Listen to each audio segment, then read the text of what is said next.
وہ وہی کے ذریعے وہی کے بوجھ سے وہ اونٹ بھی بیٹھ جاتا.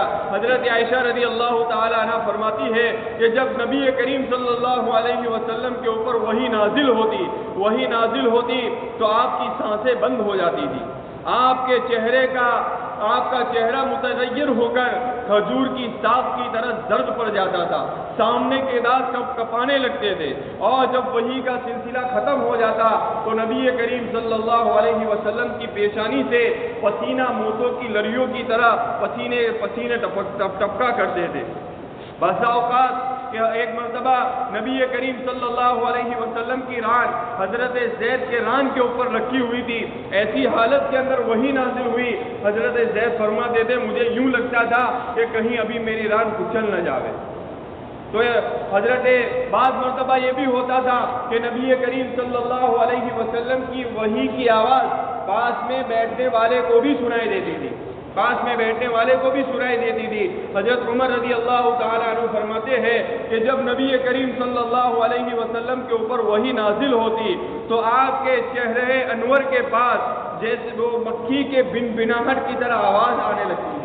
مکھی کی بنبناہٹ کی طرح آواز آنے لگتی تھی. تو یہ سب سے پہلی چیز، سب سے پہلا ذریعہ وحی آنے کا کہ گھنٹی کی سی آواز سنائی دیتی تھی جس کے ذریعے اس کے اندر پیغام ہوتا تھا. ایک صورت تو یہ ہے. دوسری صورت وہی آنے کی یہ ہوتی تھی کہ اللہ کا فرشتہ کسی انسانی شکل کے اندر آ کر نبی کریم صلی اللہ علیہ وسلم کو اللہ کا پیغام سنا دیتا. اور خصوصاً عام طور پر حضرت جبرائیل امین حضرت دحیہ قلبی کی شکل کے اندر نبی کریم صلی اللہ علیہ وسلم کے پاس آتے تھے. تو دوسری صورت یہ ہوتی تھی کہ کوئی فرشتہ انسانی شکل میں آ جاتا تھا. تیسری صورت وہی کی یہ ہوتی تھی اللہ کے کوئی فرشتہ بغیر انسانی شکل اختیار کیے ہوئے نبی کریم صلی اللہ علیہ وسلم کی خدمت کے اندر اپنی اصلی شکل کے اندر آ جاتا تھا. آپ صلی اللہ علیہ وسلم کی پوری زندگی کے اندر آپ نے 3 مرتبہ حضرت جبرائیل امین کو اپنی اصلی حالت کے اوپر دیکھا ہے. اپنی اصلی حالت کے اوپر سب سے پہلا تو اس مرتبہ کہ جب بذات خود نبی کریم صلی اللہ علیہ وسلم نے حضرت جبرائیل کو دیکھنے کی خواہش ظاہر کی تھی. ایک مرتبہ تو یہ. دوسری مرتبہ جب معراج کی رات کے اندر، اور تیسری مرتبہ ابتدائے وحی کے مرحلے میں، جیسے ابھی میں نے بتایا وہ مکہ کے قریب پہاڑ اجیاد جگہ ہے، وہاں اپنی حالت کے اوپر نبی کریم صلی اللہ علیہ وسلم نے حضرت جبرائیل امین کو اپنی اصلی شکل کے اوپر دیکھا تھا. تو تیسری صورت وحی کی یہ ہوتی تھی. چوتھی صورت حضرت عائشہ فرماتی ہے کہ نبی کریم صلی اللہ علیہ وسلم کے اوپر قرآن نازل ہونے سے پہلے نیند کے اندر خواب آیا کرتے تھے، اور جب وہ بیدار ہوتے تو جو خواب آتا وہی چیز ہو کر رہ جاتی تھی. حضرت عائشہ فرماتی ہے کہ وحی کی ابتدا نیند کے خوابوں سے ہوئی، یعنی جو خواب دیکھتے دوسرے دن وہ چیز ہو کر ہی رہتی تھی. پھر 5ویں صورت یہ ہوتی تھی کہ نبی کریم صلی اللہ علیہ وسلم کے پاس بغیر فرشتہ حاضر ہوئے بغیر نبی کریم صلی اللہ علیہ وسلم کے اوپر دل کے اوپر وہ بات القاء کر دیتے تھے، وہ بات ڈال دیتے تھے. اسی لیے ایک حدیث شریف میں نبی کریم صلی اللہ علیہ وسلم فرماتے ہیں کہ مجھے فرشتے نے یہ بات القاء کی کہ کوئی بھی انسان اس وقت تک نہیں مرتا جب تک اس کا رزق مکمل نہ ہو جائے.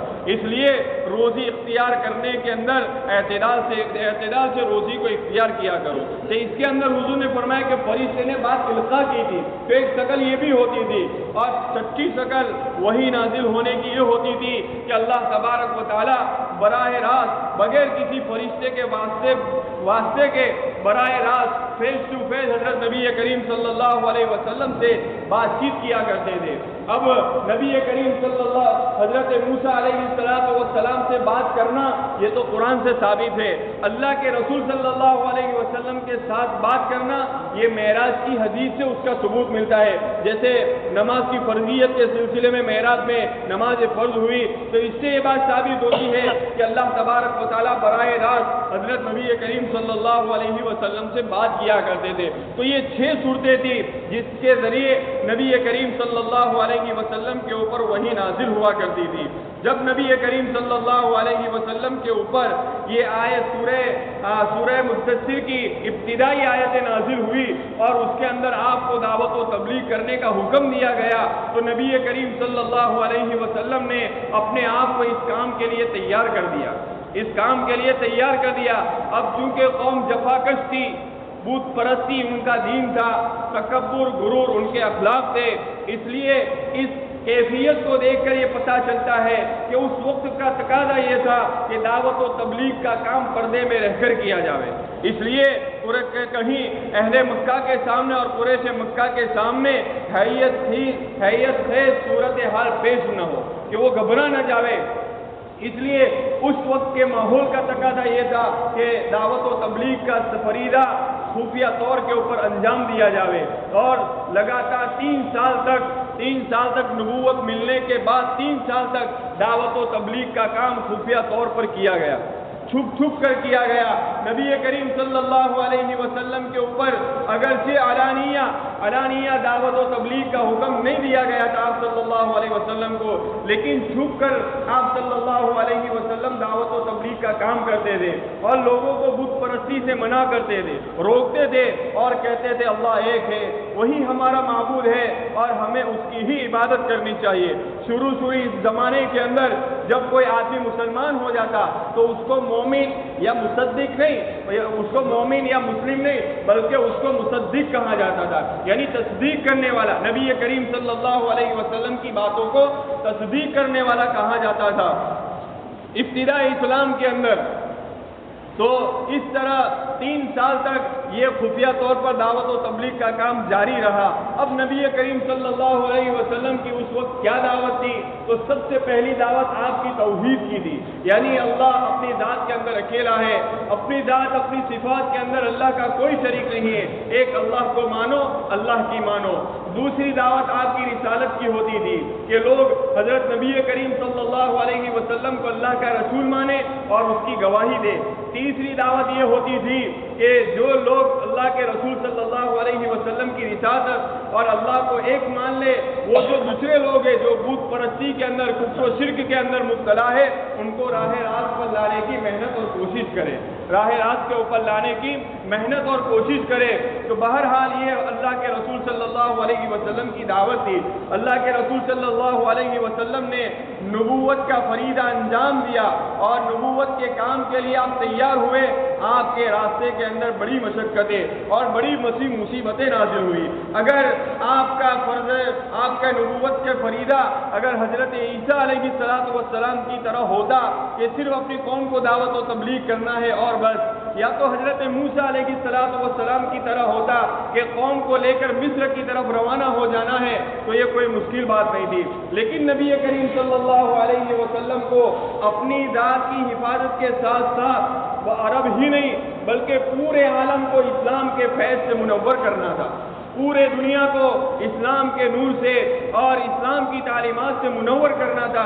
اس لیے آپ کے راستے کے اندر بہت ساری رکاوٹیں بھی آئی۔ اللہ کے رسول صلی اللہ علیہ وسلم نے ان ساری رکاوٹوں کو برداشت کیا اور اللہ کے دین کی اور اللہ کی دعوت و تبلیغ کے، اللہ کے دین کے کام کی آپ اشاعت کرتے رہے۔ اب سب سے پہلا مرحلہ تو یہ تھا کہ یہ کلمہ، اس کلمے کو کس کے اوپر پیش کیا جائے، کس کے اوپر پیش کیا جائے۔ اس لیے وہی عملہ انتخاب کیا گیا جو پہلے نبوت ملنے سے پہلے ہی آپ صلی اللہ علیہ وسلم کی صحبت یافتہ تھا، آپ صلی اللہ علیہ وسلم کی صحبت کے اندر رہا کرتا تھا۔ نبی کریم صلی اللہ علیہ وسلم نے سب سے پہلے انہی لوگوں کے سامنے یہ دعوت و تبلیغ اور ایمان اور اللہ کی دین کی دعوت سب سے پہلے دی۔ یہی وجہ ہے کہ سب سے پہلے عورتوں کے اندر حضرت خدیجہ نے ایمان کو قبول فرمایا، مردوں کے اندر حضرت ابو بکر صدیق رضی اللہ تعالیٰ عنہ نے، بچوں کے اندر حضرت علی رضی اللہ تعالیٰ عنہ نے، غلاموں کے اندر حضرت زید بن حارثہ رضی اللہ تعالیٰ عنہ نے، سب سے پہلے یہ لوگ نبی کریم صلی اللہ علیہ وسلم کے اوپر ایمان لائے۔ بزرگوں نے لکھا ہے اگرچہ یہ لوگ پہلے ایمان لائے لیکن حضرت خدیجہ اور حضرت علی کا ایمان لانا یہ کوئی بڑی فضیلت کی بات نہیں ہے، یہ کوئی بڑی فضیلت کی بات نہیں ہے۔ فضیلت کی بات اس لیے نہیں ہے کہ حضرت خدیجہ تو آپ کے نکاح میں ہی تھی، اور ساری برکتیں سارے انوارات حضرت خدیجہ نے دیکھا تھا۔ رہی بات حضرت علی کی تو حضرت علی تو چھوٹے بچے تھے اور نبی کریم صلی اللہ علیہ وسلم کے تربیت یافتہ تھے، آپ تربیت میں رہے ہیں۔ تو حضرت علی، حضرت خدیجہ، اور یہی حالت حضرت زید کی بھی تھی جو نبی کریم صلی اللہ علیہ وسلم کے غلام تھے، حضور نے آزاد کیا تھا۔ لیکن ایک آدمی جو فضیلت اور برتری کے اعتبار سے سب سے زیادہ اہمیت رکھتا ہے وہ حضرت ابو بکر صدیق ہے، کہ کوئی رشتہ داری نہیں تھی، کوئی رشتہ نہیں تھا اور کوئی تعلق نہیں تھا، لیکن جیسے ہی نبی کریم صلی اللہ علیہ وسلم کو نبوت ملنے کے بعد اپنی نبوت کا ہاتھ حضرت ابو بکر صدیق کے سامنے بڑھایا تو حضرت ابو بکر صدیق رضی اللہ تعالیٰ عنہ نے بھی صداقت کا ہاتھ بڑھایا اور حضور پاک صلی اللہ علیہ وسلم کے غلام بن گئے۔ خود تو غلام بنے ہی بنے بلکہ ان کی بیٹی بھی غلام بن گئی۔ تو یہ اہمیت اور فضیلت حضرت ابو بکر صدیق کے لیے زیادہ ہے، دنیا آخرت کے اندر یہی ابو بکر حضور پاک صلی اللہ علیہ وسلم کے ساتھی رہے۔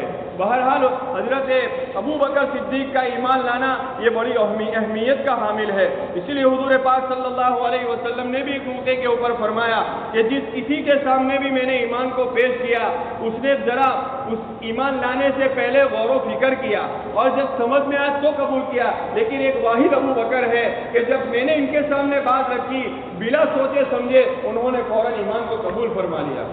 40,000 درہم سے سارے اللہ کے راستے کے اندر قربان کر دیے اور بلکہ مرتے وقت وصیت کر کے گئے کہ جب میں مر جاؤں تو میری انہی پرانے کپڑوں کے اندر مجھے کفن دے دینا، مجھے کفن دے دینا۔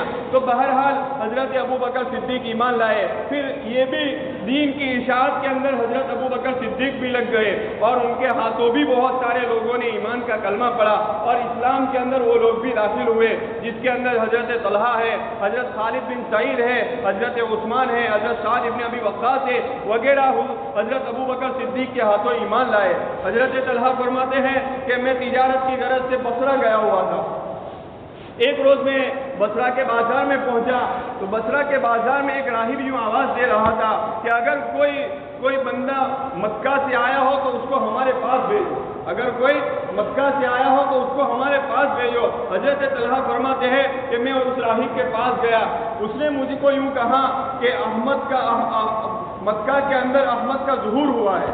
تو میں نے پوچھا کہ کون احمد؟ تو اس راہب نے کہا عبداللہ بن عبد المطلب کا بیٹا جو نبی آخر الزماں ہے، جو آخری نبی ہے۔ پھر اس نے یوں کہا کہ دیکھ ذرا بھی پیچھے نہ رہنا اور اس کی اطاعت کے اندر لگ جانا، اس کی اطاعت کے اندر لگ جانا۔ پھر جب میں مکہ آیا تو میں نے تفتیش کی اور میں نے حالات دریافت کیے تو مجھے معلوم ہوا کہ ایک احمد بن عبداللہ نے نبوت کا دعویٰ کیا ہے۔ تو میں حضرت ابو بکر صدیق کی خدمت میں پہنچا کہ ان سے کچھ معلومات حاصل کروں۔ اب تمہیں ان کی خدمت میں پہنچا تو حضرت ابو بکر صدیق تو پہلے ہی سے ایمان لا چکے تھے۔ انہوں نے کہا کہ بالکل حضرت نبی کریم صلی اللہ علیہ وسلم نے نبوت کا دعویٰ کیا ہے، اور وہ حضرت طلحہ یوں فرماتے تھے کہ میں ان کے پہلے ہی حضرت ابو بکر صدیق کے اخلاق سے، ان کی عادات سے ان کا گرویدہ ہی تھا۔ حضرت ابو بکر نے جیسے میرے سامنے اسلام پیش کیا فوراً میں نے اسلام کو قبول کر لیا اور میں ایمان کے اندر داخل ہو گیا۔ تو حضرت ابو بکر صدیق ہی کی برکت تھی کہ طلحہ بھی ایمان لائے۔ آگے چل کر حضرت خالد بن سعید فرماتے ہیں کہ میں ایک مرتبہ سویا ہوا تھا کہ مجھے خواب آیا اور خواب کے اندر میں نے خندق کے دیکھی جس کے اندر آگ جل رہی تھی، آگ جل رہی تھی اور میں اس کے کنارے کے اوپر بیٹھا تھا۔ میرا باپ مجھے اس آگ کے اندر ڈالنے کی کوشش کر رہا تھا۔ اچانک نبی کریم صلی اللہ علیہ وسلم میرے پاس آئے اور مجھے پیچھے کھینچا اور مجھے پیچھے ہٹایا۔ جب میں صبح بیدار ہوا تو میں نے سوچا یہ خواب ضرور سچا ہے۔ میں حضرت ابو بکر صدیق کی خدمت میں حاضر ہوا، حضرت ابو بکر صدیق کو خواب سنایا تو حضرت ابو بکر صدیق نے فرمایا یہ خواب بالکل سچا ہے، اس کے لیے آپ کے لیے بہتر یہی ہے کہ آپ اسلام کو قبول کر لیجئے، حضور پاک صلی اللہ علیہ وسلم کے ہاتھوں اپنا ہاتھ دے دیجئے اور ایمان کا کلمہ پڑھا لیجئے، اس لیے کہ ایمان ہی آپ کو جہنم کی آگ سے بچا سکتی ہے، اس کے علاوہ کوئی چیز آپ کو جہنم کی آگ سے بچانے والی نہیں ہے۔ اور آپ کا باپ آپ کو دوزخ کے اندر ڈال رہا تھا، نبی کریم صلی اللہ علیہ وسلم آپ کو کھینچ کر جنت کی طرف لے جا رہے تھے، اس لیے آپ حضور کی خدمت میں حاضر ہو کر آپ ایمان کو قبول کر لیجئے۔ خالد بن سعید نبی کریم صلی اللہ علیہ وسلم کی خدمت میں پہنچے، حضور پاک صلی اللہ علیہ وسلم نے ایمان سمجھایا، دین کی باتیں سمجھائی اور وہ بھی مشرف اسلام ہو گئے۔ انہوں نے بھی ایمان کا کلمہ پڑھا۔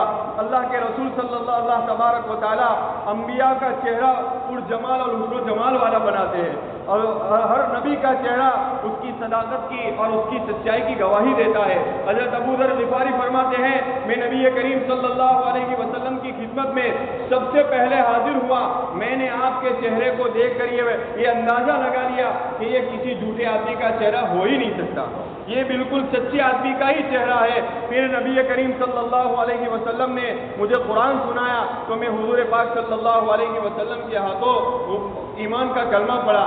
تو بڑے بڑے بہادر تھے، لیڈر تھے، جیسے ہی کلمہ پڑھا تو انہوں نے زور سے کلمہ پڑھتے پڑھتے یہ حرم کے اندر داخل ہو گئے۔ حرم میں جب کلمہ انہوں نے زور سے پڑھا تو ان کے اوپر لوگ کود پڑے اور ان کو تکلیف پہنچانا شروع کی۔ حضرت عباس آڑے آ گئے، حضرت عباس نے ان کو بچا لیا۔ دوسرے دن اسی زخموں کی حالت میں پھر زور سے کلمہ پڑھتے ہوئے حرم میں داخل ہو گئے، پھر ان کو لوگوں نے مارا۔ حضرت عباس آ گئے، حضرت عباس نے لوگوں کو سمجھایا کہ یہ ابو غفاری قبیلے کا ایک فرزند ہے، تم کو معلوم نہیں کہ ہمارا قافلہ اور تمہارا قافلہ تجارت کے لیے ان کے شہر کے اندر جایا کرتا ہے، اس لیے آپ اس کو چھوڑ دیجیے۔ ان کو حضرت عباس نے بچا لیا کہ اسی حالت کے اندر نبی کریم صلی اللہ علیہ وسلم کی خدمت میں حاضر ہوئے۔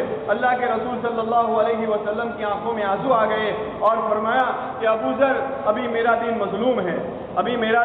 مظلوم ہے، علانیہ اعلان کرنے کی ابھی کوئی ضرورت نہیں ہے، ایک کام کیجیے، آپ اپنے شہر کے اندر چلے جائیے، اپنے قبیلے کے اندر چلے جائیے اور وہاں آپ اس دین کی اشاعت کیجیے، اور جب ہمارے دین کو غلبہ ہو جاوے، ان کو نصرت مل جاوے، پھر دوبارہ تشریف لے آنا۔ حضرت ابو ذر غفاری اپنے گھر پہنچے، دونوں بھائیوں نے اپنی والدہ کو سامنے ایمان پیش کیا، ان کی والدہ نے بھی ایمان کا کلمہ پڑھا۔